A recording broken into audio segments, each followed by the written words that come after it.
Hi friends, welcome to MEL updates. ఈ వీడియోలో ఇప్పుడే మరొక లేటెస్ట్ అప్డేట్తో మేము ముందుకు వచ్చాను. సో దానికి సంబంధించిన పూర్తి వివరాలు మీకు ఎక్స్ప్లెయిన్ చేస్తాను. ఇక టాపిక్లోకి వెళ్ళిపోదాం మనం. శ్రీకాకుళం జిల్లాలో రోడ్డు ప్రమాదం, వైద్యుడితో పాటు కుమారుడు మృతి. శ్రీకాకుళం జిల్లాలో ఘోర రోడ్డు ప్రమాదం జరిగింది. విశాఖ నుంచి పలాసకు వెళ్తున్న కారు జాతీయ రహదారిపై ఉన్న వంతెన రక్షణ గోడను బలంగా ఢీకొట్టింది. ఈ ఘటనలో ఓ వైద్యాధికారితో పాటు అతడి కుమారుడు కూడా మృతి చెందారు. సో మొత్తం అంతా కూడా మీరు చూడొచ్చు.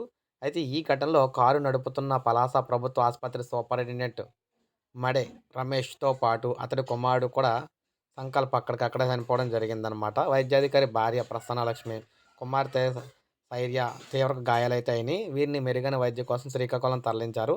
నిద్రమత్తులో ప్రమాదం జరిగి ఉంటుందని పోలీసులు అయితే భావిస్తున్నారన్నమాట. మొత్తం మేము చూసుకున్నట్లయితే ఈ విధంగా ఘోర సంఘటన అయితే జరిగింది. సో ఇప్పుడు అప్డేట్ అయితే వచ్చింది మనకి.